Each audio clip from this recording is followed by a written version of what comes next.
What turns a promising young revolutionary into a ruthless dictator? I'm Felix, and this is After the Fall.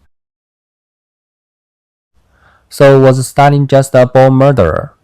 As the world's first socialist country, the Soviet Union couldn't even eat a meal in peace.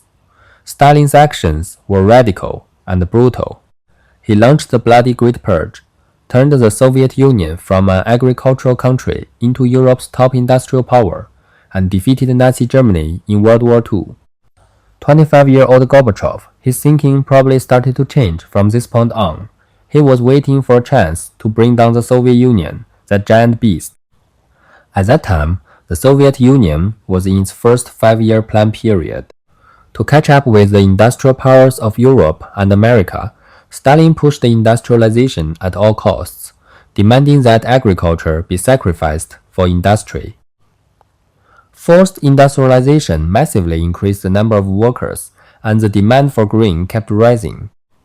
The collective farms in the countryside were forced to hand over more and more grain, but their actual output was declining. The peasants were very unhappy with this production system, and both sides had grievances. On top of that, the Soviet Union deliberately kept agricultural prices low and the industrial goods prices high, forcing peasants to buy expensive industrial products to push industrial development. This economic policy hurt the peasants badly. Soviet leaders admitted they were exploiting their own peasants, the same way colonies were exploited. The peasants became the sacrifice for industrialization. Some collective farms resisted the grain requisitions. Stalin ordered a crackdown, and the peasants who resisted were sentenced and exiled. Their motivation to produce kept dropping, so as soon as there was even a bit of natural disaster, a massive famine broke out. Take a look at this chart from 1928 to 1937, which covers two 5-year plans. Pay attention to the per capita grain output and per capita meat output in the Soviet Union. Per capita output kept falling, and the agricultural population also dropped. During those two 5-year plans, the Soviet Union went all in on heavy industry, pouring resources into steel, electricity, machinery, cement, mining, and other heavy industries.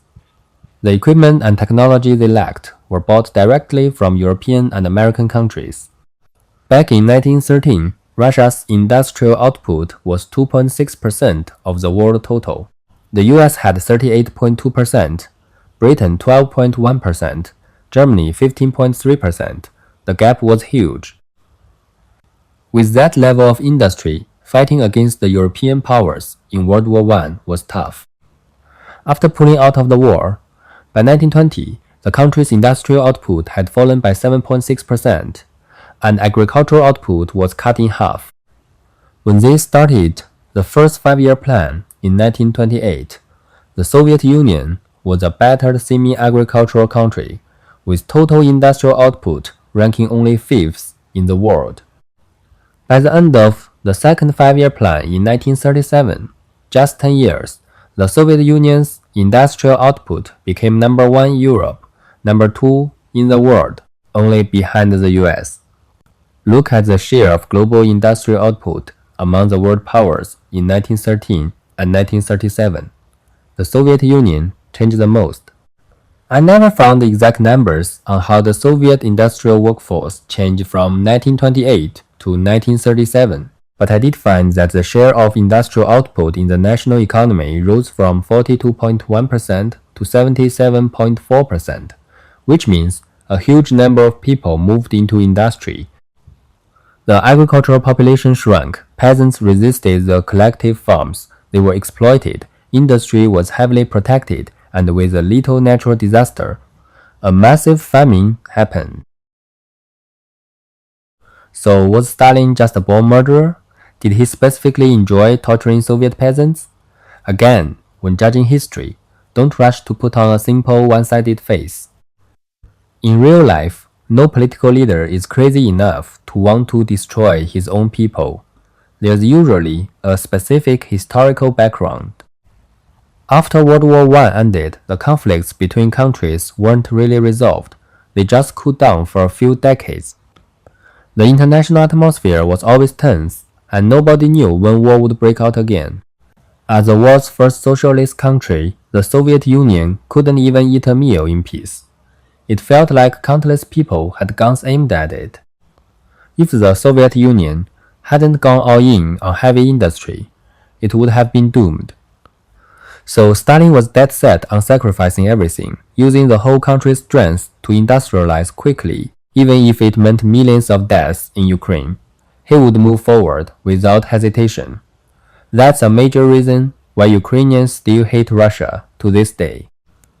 And precisely because they achieved large-scale industrialization, the Soviet Union was able to withstand the massive German assault in 194,155 million troops, 4,900 aircraft, 3,700 tanks, 47,000 artillery pieces, 190 warships.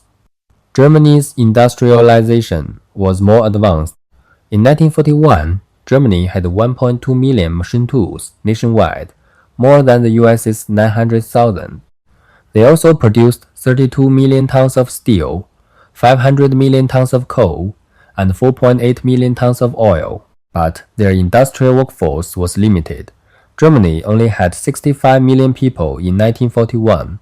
The Soviet Union's industrialization level was a bit lower. In 1941, Germany's motorcycle output was 9 times that of the Soviet Union. Electricity output was 2.18 times. Machine tool output was 3.35 times, and truck output was 2.14 times. But the Soviet Union had more industrial workers. It had 180 million people in 1941. Plus, the Soviets had oil and strategic depth, and the Lend-Lease Act sent $31.4 billion in aid to Britain and $10.9 billion to the Soviet Union. That's how the Soviets survived Germany's brutal assault. Stalin never treated the first 2 5-year plans as peacetime production plans. They were basically war preparation actions. From 1913 to 1937, the Soviet Union's industrial output and the key industrial products ranked in Europe and the world. Stalin's actions were radical and brutal. To keep power centralized, he used the 1934 assassination of Kirov to launch the bloody Great Purge. Gorbachev's grandfather was caught up in it and imprisoned. Out of 1,966 delegates to the 17th Party Congress, 1,108 were arrested. Of the 139 Central Committee members and alternate members, 80% were arrested, and all were executed. Of the 31 Politburo members elected between 1919 and 1935, 20 were killed. Of the 7 Politburo members elected at the 12th Party Congress in 1923, except Lenin, who had already died, the others, Kamenev, Rykov, Tomsky, Zinoviev, Trotsky were all killed. In the military, 3 of the 5 marshals were purged, 15 of 16 army group commanders, 15 deputy commanders, 60 column commanders. Only 7 column-level officers survived.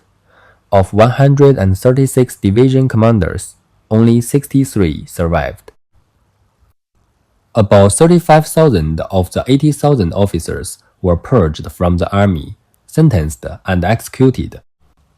Stalin turned the party Lenin created into his party, the army into his army, the government into his government. He wanted absolute authority, total obedience from top to bottom, and he turned the country from an agricultural state into an industrial one, treating it like a wartime state, no matter the cost. I wrote about Park Chung-hee before, said he was someone who pushed South Korea's industrialization brutally. Stalin took that brutality 10 times further, and also expanded the scale of industrialization 10 times. During Stalin's time, the Great Purge, the huge losses in World War II, the personality cult, and the famines, he was definitely at fault. But he also relentlessly pushed the Soviet Union's industrialization, turning it from an agricultural country into Europe's top industrial power, and defeated Nazi Germany in World War II. He deserves credit. In this article, we're not going to define Stalin's legacy, we're just laying out the basic facts from history. But one thing is very clear. When we judge historical figures, we need to stay objective and calm. While Stalin was alive, everyone praised and flattered him. After he died, Khrushchev's secret report almost completely condemned him. Neither approach is acceptable. Defying Stalin is wrong, and demonizing Stalin is also wrong. Stalin is a fair evaluation. By fair, I don't mean simply praising or criticizing him. It means being honest about both his achievements and his mistakes. Overpraising or over-condemning will push future generations into extreme ideological views. Unfortunately, Khrushchev's secret report made some people in the Soviet Union go from worshipping Stalin fanatically to hating him fanatically. At that time, Stalin's personal image was tightly tied to the Soviet Union's national image. Completely denying Stalin meant completely denying the Soviet Union's legitimacy. Khrushchev basically dug a huge pit for the Soviet Union. 25-year-old Gorbachev's personal beliefs weren't completely shattered yet, but the seed of doubt had already been planted. Plus, his own family had suffered under Stalin. His thinking probably started to change from that point on. He clenched his fists and quietly moved forward within the Soviet Communist Party. He was waiting for a chance to bring down the Soviet Union, that giant beast. With the support of Kulakov, Gorbachev became second secretary of the Komsomol Regional Committee at 27, first secretary at 30, party secretary at 32, organization chief at 33, and first secretary of the Stavropol City Committee at 35. The youngest city party secretary in China today is 45. Gorbachev reached a high position at 35, clearly a bright future ahead. At work, he was diligent and modest, well liked by everyone. As a secretary, he trudged through muddy roads and visited every single district, putting great effort into sheep farming and corn planting. He didn't put on airs, didn't use bureaucratic language. Local people said they had a good secretary. Gorbachev moved from the local level to the center, not only because he was competent and good at dealing with colleagues, but also because of the support from his old boss Kulakov and the careful cultivation by Andropov. In 1965, Kulakov was promoted to the Central Committee to oversee agriculture for the whole Soviet Union. Before he left, he recommended Gorbachev to take his position. After becoming City Party Secretary, Gorbachev, at 37, got to know Andropov at a resort in the Caucasus, where many Central leaders would go on vacation. Andropov was a protege of Brezhnev, who was the big boss of the Soviet Union at the time. He had been a guerrilla fighter when he was young, climbed up from local politics, became a central leader in 1961, and spent 15 years as the head of the KGB. In 1968, while on vacation at a sanatorium, he met the local secretary, Gorbachev. Both were pragmatic, they hit it off, full of passion. Andropov saw Gorbachev as someone with potential, and secretly treated him as a future elite of the Soviet state. To give Gorbachev more chances to shine, after Kulakov was promoted to the Politburo, he specifically arranged for the Agriculture Ministry's new fast harvest method to be tested in Gorbachev's region. Gorbachev delivered. He made agricultural production work well. The media praised him as an innovator, which gave him a boost in experience for his future rise. At 39, Gorbachev became first secretary of the regional committee. At 40, he became a Central Committee member.